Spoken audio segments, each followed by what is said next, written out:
sustaining a long-term ministry, preaching the Bible and not preaching themes, because you can run out of themes, but if you preach the Bible and passages with oodles of application, you will never run out of anything to say. In fact, little anecdote, when I was leaving Spurgeon's, literally leaving after the final meeting in the chapel, shaking hands with one of the tutors, he said, "Mr. Davies, how do you view the ministry?" And I said, "My fear is that I will run out of something to say." And he said to me, "When you come to retirement, there'll be so much more to say, you wish you had your life over again."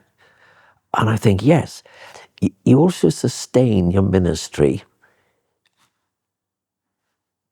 by speaking the truth to people, right? The reason why sermons are boring is because preachers don't preach the truth. Honestly, they don't say it as it is. And that's relational as well as preaching. And what I've already mentioned about loving people. If you love people, they just follow you.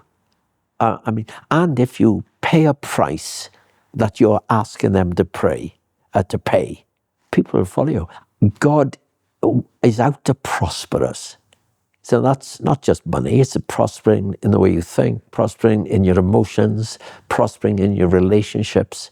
Sustaining comes from a feeling of invincibility. Not the invincibility in the flesh, but we were born again of an incorruptible seed. So there's a seed at work in us all the time, eternal. It's wonderful.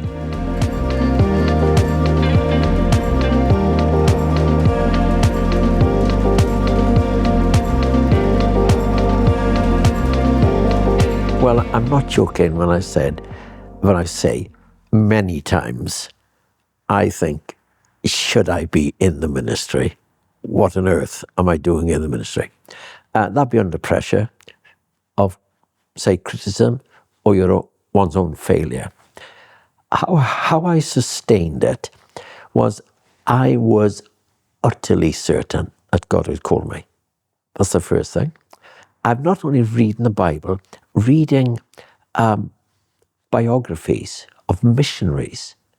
I mean, it was just devastatingly wonderful.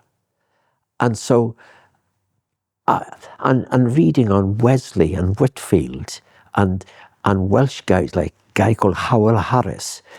I keep reading books to this day where,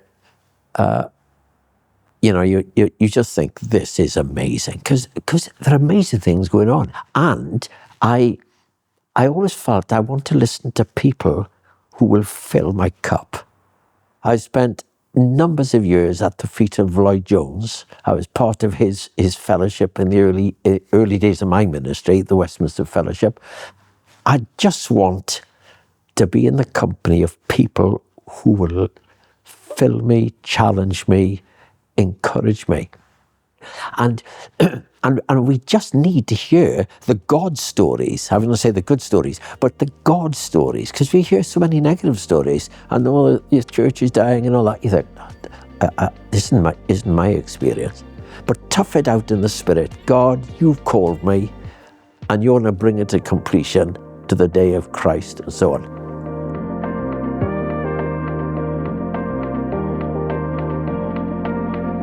I began to come to a position where I was never surprised at what people told me. I grew to love people, and the more honest they were about who they were and who they were not, the more I loved them.